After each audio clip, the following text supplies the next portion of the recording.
నమస్తే అన్న, అందరికీ నమస్కారం.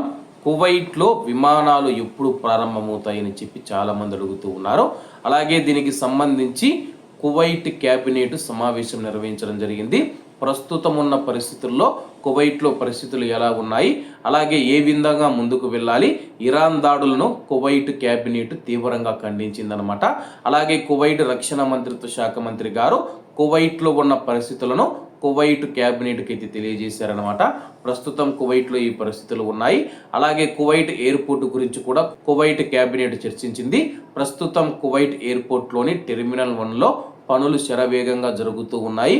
పనులు పూర్తి కాగానే కువైట్ ఎయిర్పోర్టు పైన ఏదైనా నిర్ణయం తీసుకునే అవకాశం ఉందని చెప్పి స్థానిక మీడియా పేర్కొంది. ప్రస్తుతం కువైట్ ఎయిర్పోర్ట్ను వీలైనంత త్వరగా తిరిగి ప్రారంభించాలని చెప్పేసి అక్కడ ఉన్న అధికారులు అలాగే సిబ్బంది కృషి చేస్తూ ఉన్నారని చెప్పేసి కువైట్ క్యాబినెట్ తెలిపినట్లు స్థానిక మీడియా తెలిపింది.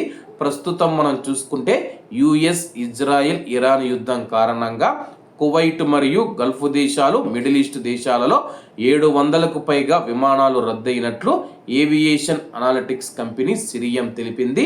మిడిల్ ఈస్టులో షెడ్యూల్ చేసిన 4329 విమానాలలో 716 విమానాలు మార్చి 1న గల్ఫ్ మరియు మిడిల్ ఈస్ట్ దేశాలలో అధికారికంగా రద్దయినట్లు డేటా చూపించింది.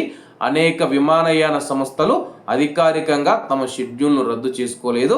కానీ ఆ విమానాలలో ఎక్కువ భాగం ఇరాన్ మరియు ఇజ్రాయిల్ మధ్య వైమానిక స్థావరాల మూసివేతలు, టెహ్రాన్ పైన అమెరికా దాడుల కారణంగా నడిచే అవకాశం లేదని వెల్లడించింది.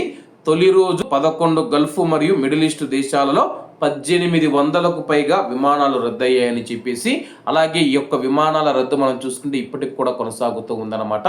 ఈ ప్రాంతంలో ఉద్రిక్తతలు తగ్గితే తప్ప ఎయిర్పోర్ట్లు ఓపెన్ చేసే అవకాశం లేదని చెప్పేసి తాజా నివేదిక వెల్లడించింది. కాబట్టి అందరూ బాగుండాలి, అందులో మనం ఉండాలి. అందరికీ నమస్తే అన్న, జై హింద్.